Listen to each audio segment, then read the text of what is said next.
근데 잘 안 받아줘요. 왜냐면 이거 어차피 판사님이 안 받아줄 거 뻔히 아는데 한번 해보시죠 하고 밀어붙였다가 판사님이 안 된다고 합니다. 죄송합니다. 이렇게 결과가 나는 경우가 많을 거잖아요. 권하지는 않죠. 이게 왜 그러냐면 그러니까 비용이 문제가 안 되면 이거 해보고 안 되면 그때 명도소송 하면 되잖아요. 근데 변호사비를 2번 쓰게 되잖아요. 근데 그 원망의 화살이 돌아오니까 차라리 그냥 명도소송을 하셔라. 오늘은 월세를 안 낸 임차인을 소송 없이 내보낼 수 있는 방법으로 알려진 명도단행 가처분에 대해서 설명을 드려볼까 합니다. 저희 저번에 했던 네. 대소전 화해랑 뭐 비슷하진 않은데 소송 없이 좀 빠르게 처리해준다는 측면에서 좀 유사한 성격이 있다. 그 보통 명도를 하려면 소송을 해서 내보내야 되잖아요. 그 소송이 없이 신속하게 빠르게 내보낼 수 있는 임시적 처분, 이게 명도단행 가처분인데요. 말이 좀 어렵죠.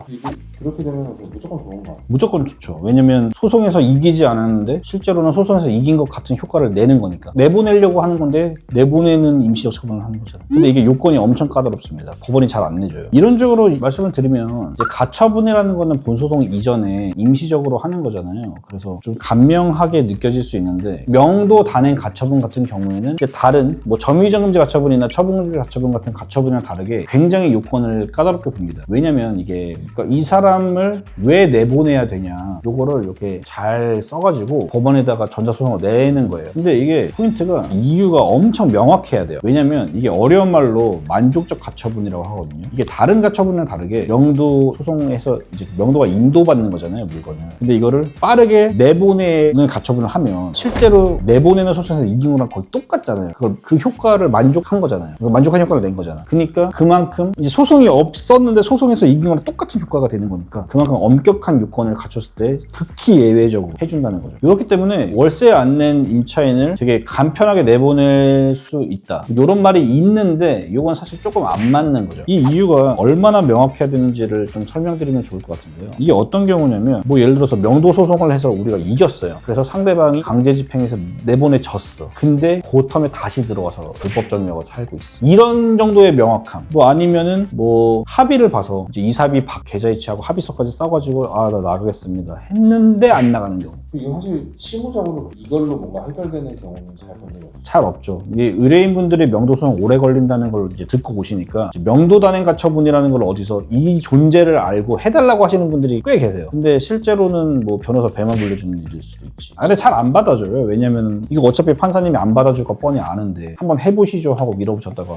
판사님이 안 된다고 합니다. 죄송합니다. 이렇게 결과가 나는 경우가 많을 거잖아요. 그래도 좀 뭐 컨텐츠를 뽑아야 되니까 이런 상황에서는 한번 고려해 볼 만하다. 한번 생각을 해보면 이게 뭐 제가 쓴 블로그 글인데 이거 제가 태그도 한번 해드리고 한번 읽어보겠습니다. 한번 일단 점유가 명백하게 불법인 경우 계약도 안 돼 있어. 그냥 무단점유고 만약에 이 사람이 여기를 계속 점유함으로 해서 내가 엄청나게 큰 피해를 받고 있어. 이런 경우에는 한번 그런 건 해볼 만하고 아니면은 예를 들어서 건물이 뭐 화재 위험이 있어서 지금 당장 뭘 해야 되는데 건물에 뭘 보수를 해야 되는데 얘가 안 나가고 있어가지고 지금 엄청 위험한 상황이 일어날 수도 있어. 그러니까 이거는 이제 회복하기 어려운 손해가 있어서 급박한 사정이 인정되는 경우. 그러니까 붕괴 위험이 높다거나 아니면은 내가 큰 뭐 사업 프로젝트를 하고 있는데 얘가 지금 불법적으로 점유하고 있어가지고 이게 완전 큰 차질을 빚게 생겨서 내 경제 손실이 너무 커. 이거 엄청 빡세요. 이거 거의 안 돼. 명백하게 불법. 그리고 이제 이 자체가 이 사람을 정말 괴롭히기 위한 목적으로만 점유하고 있어. 자기도 안 써. 근데 뭐 자기의 집기 같은 거를 놓고 그냥 계속 버티면서 얘 괴롭히려고 해. 근데 나는 이것 때문에 엄청 큰 피해를 받고 있어. 안 받아줄 수도 있죠. 해봐야 돼.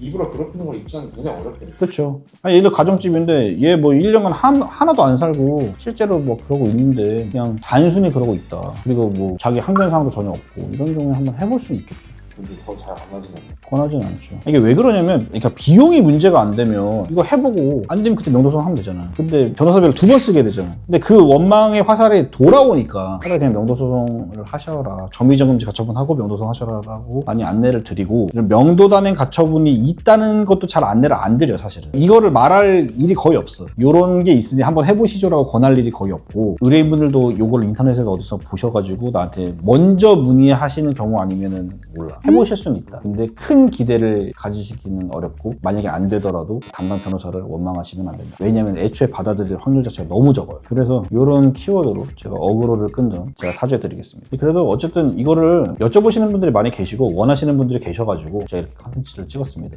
권하진 않아요. 근데 정말 진심으로 원하면 한번 시도는 해볼 수 있다. 대목은 기억나는 거 있어요? 제가 그 변호사 생활하면서 딱 기억이 나는 게 있는데 그 호텔 위탁 경영 관련해서 이제 불법 점유가 노숙자 같은 사람도 있지만 위탁 경영할 권한이 없는 사람들이 계속 점거하고 호텔을 경영하는 경우도 있거든요. 이런 경우에는 호텔 위탁 운영을 하고 있던 그 업체가 그 운영권을 박탈당하는 상황이 됐어요. 근데 이제 안 나가고 계속 운영하면 거기서 수익이 나올 거잖아요. 그만큼 이제 호텔 측은 손해를 볼 거고 이 경우에 이제 명도단행 가처분 하면 예외적으로 받아들여질 수가 있죠. 근데 이게 되게 말로 해서 심플하지 되게 복잡해. 호실도 막 100개, 200개 막 이럴 거잖아요. 그래서 이게 극히 예외적인 경우니까 이제 명도단행 가처분에 대해서 좀 알아보신 분들 명도소송으로 웬만하면 하시고 저희가 잘 해드리겠습니다. 감사합니다. 끝.